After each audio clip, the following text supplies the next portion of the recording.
Olá a todos, meu nome é Luiz Celso, eu sou professor de Ciência de Dados na UTF-PR de Curitiba. A gente está continuando a nossa série aqui de vídeos sobre a ferramenta Orange, que é uma ferramenta de fazer workflows de ciência de dados sem precisar saber programação. Então é uma ferramenta visual que é muito interessante, tanto para cientistas da computação, para aprender e ver as coisas funcionando na prática, quanto para pessoas de outras áreas que ainda estão aprendendo programação ou querem mais uma abordagem visual. Tá? É bem bacana.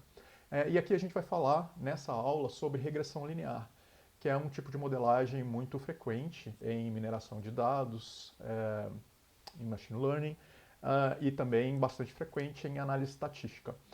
Porém, o Orange foca mais na parte de machine learning, então a gente vai usar mais regressão para fazer previsão e não para entender associação entre variáveis ou entender modelos como em geral é usado na parte estatística. Então a gente vai ver mais questões de previsão. E aí aqui para o nosso problema de previsão, vai usar também aqueles dados de aluguéis. Né? Então a gente tem o CSV, que aí tem lá se vocês fizerem o download lá dos tutoriais, tem esse CSV com diversas ofertas de aluguel. A gente pode ver aqui no nosso data table o que a gente tem de dados, é o que a gente vinha trabalhando nos outros vídeos também. Né? Cada aluguel, ou cada oferta de aluguel tem o número de quartos do apartamento, a área, o valor do aluguel e etc. Aí aqui nessa tarefa a gente vai tentar prever o valor do aluguel. Então digamos que você quer anunciar um novo apartamento e você não sabe o quanto cobrar por esse apartamento. Então a gente poderia fazer uma amostragem de apartamentos na região e, né, com todos esses dados desses apartamentos, a gente poderia, né, estimar qual que é o valor desse novo apartamento. Então esse é o exemplo que a gente vai usar nessa aula. Então, pegando esses dados primeiro, né, importando o arquivo CSV, a primeira coisa que a gente vai fazer é editar os domínios para ver se ele interpretou corretamente as variáveis. Né? No caso aqui, a gente escolheu que switch fosse interpretada como uma variável categórica. Nesse nosso caso não faz tanta diferença, mas eu acho que faz sentido usar switch como categórico, né? Porque ela existe ou não existe.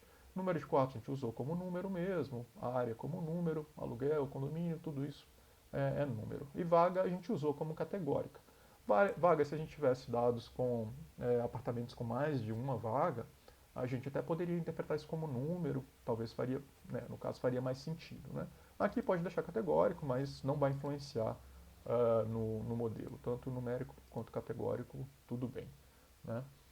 Outras variáveis, como por exemplo, tem portaria, ou qual o tipo de garagem, se é subterrânea, não sei, esse tipo de coisa certamente seria categórico. Né?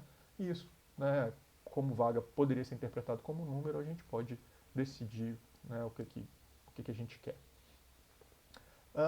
Então, o nosso problema é isso. Né? Na regressão linear, o que a gente faz é ver como que uma variável influencia na outra. Aqui nesse exemplo, eu peguei só a variável área do apartamento e o aluguel. Aí dá para perceber, né, que a área está bem relacionada com o aluguel, ela está influenciando bastante o aluguel. Obviamente, essa influência não é perfeita, porque existem outras variáveis, né, importantes, né, conservação do imóvel, número de quartos, se tem vaga ou não. Então, várias coisas que não estão cobertas pela área. Né? Mas só analisando a área e o aluguel, dá para ver que a gente poderia fazer essa relação linear entre elas e usar a área para prever o valor do aluguel. Né? Então, por exemplo, um apartamento com área, digamos, 105 metros quadrados, segundo esse modelo aqui, deveria ter um valor de aluguel mais ou menos por volta de R$ 1.300. Né? Então a gente pode usar esse relacionamento linear entre as duas variáveis para prever isso. Só que no modelo de regressão linear a gente pode usar mais do que duas variáveis. Né? Então, por exemplo, dá para ver que isso acontece também na variável número de quartos. Tá vendo? Quanto mais quartos, maior é o aluguel. Tá vendo? Os apartamentos aqui de 2 quartos tendem a ter um aluguel maior do que os apartamentos de 1 quarto. Não é sempre que isso acontece, mas a tendência geral é essa. E isso acontece também com o valor do condomínio, né, num grau menor também, mas em geral, se um condomínio mais alto, em geral se traduz em um aluguel mais alto, embora tenha diversas exceções. Então, o que a gente está vendo aqui é que tem várias variáveis que nos ajudam a prever ou influenciam o valor do aluguel. Aí é isso que a gente vai fazer na hora de construir o nosso modelo de regressão linear. Aqui, na hora de selecionar as colunas, eu vou dizer quais são as variáveis que eu quero usar para prever o meu valor de aluguel. Então, aqui no caso, eu selecionei quartos, condomínio, área, se tem suíte ou não e se tem vaga ou não. E eu coloquei como variável para ser prevista, né, o aluguel, que é isso que depois a gente vai tentar prever para dados que a gente não conhece. E aí depois a gente adiciona um modelo de regressão linear, né, que é esse daqui, não tem muito o que fazer aqui, tem algumas opções mais avançadas aqui, a gente não vai cobrir esse tipo de coisa. E aí a gente pode testar esse modelo e ver se ele é bom ou ruim. Aqui são métricas de erro, né, o tanto que o modelo está errando na hora de prever as próprias instâncias dentro do modelo, né? E aqui tem essa variável que é bem importante, que é o R quadrado, que é o tanto de variância que o nosso modelo captura. Então, o nosso modelo explica por volta de 30% da variância no valor dos aluguéis, né? Então, dá para ver que a gente tem diversas coisas que a gente não está capturando aqui no modelo, né? Porque se a gente tivesse um modelo perfeito e conseguisse prever perfeitamente os valores, a gente teria um R quadrado igual a 1.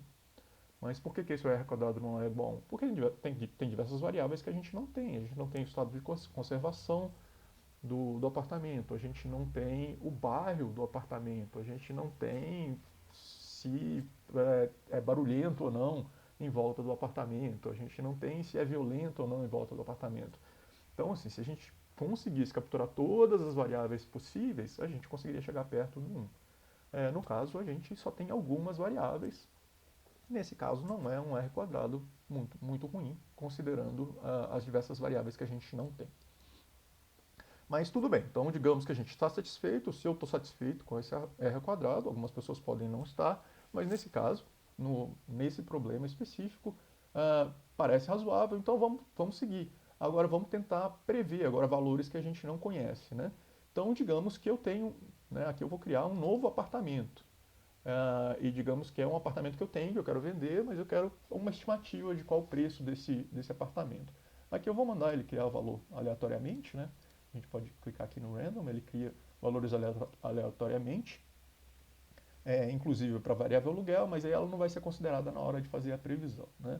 Então aqui a gente criou um novo apartamento com 2 quartos, um condomínio de R$ 147. Bom, bem estranho esse valor, provavelmente, não sei, talvez a previsão fique um pouco estranha. Um aluguel muito alto, um condomínio muito baixo, mas vamos ver o que acontece. Aí a gente vai ver aqui a previsão. Bom, como o apartamento tinha suíte, né, e 2 quartos, a gente vê que a regressão preveu um valor alto no valor do aluguel, né, porque são variáveis que indicam que o apartamento é bem caro, né, o número de suítes e o número de quartos, né, embora a área seja pequena, embora o condomínio seja baixo, né. Então, como esse valor aleatório foi um valor um pouco fora da realidade, a previsão também ficou um pouco fora da realidade. Mas se a gente tivesse alguma coisa mais que fizesse mais sentido, né, uma área, sei lá, mais ou menos assim, bom, sem suíte, digamos que tem uma vaga, beleza. Aí a gente pode, né, alterar as coisas aqui e ver como que isso muda a previsão. Agora, a previsão é de cerca de R$ 1.000, né, para esse apartamento, que faz sentido, né? Agora a gente tem dados que fazem mais sentido, né? Não vai ter um apartamento de suíte com 2 quartos com uma área muito pequena, que é bem estranho. Esse apartamento faz mais sentido, a gente vê que a previsão também faz sentido.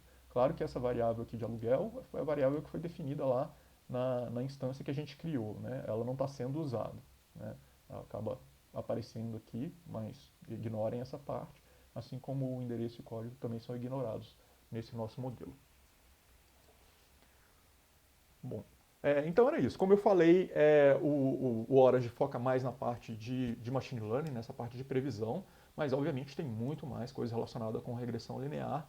mas aí já cai na parte mais estatística que a gente vê no nosso curso, mas aqui no Orange a gente não vai cobrir. A gente tem detalhes sobre isso, como que faz outras análises estatísticas usando regressão no Python, mas no Orange a gente vai focar só nessa parte da regressão mesmo, da previsão mesmo. Então é isso, espero que vocês tenham gostado. Até mais.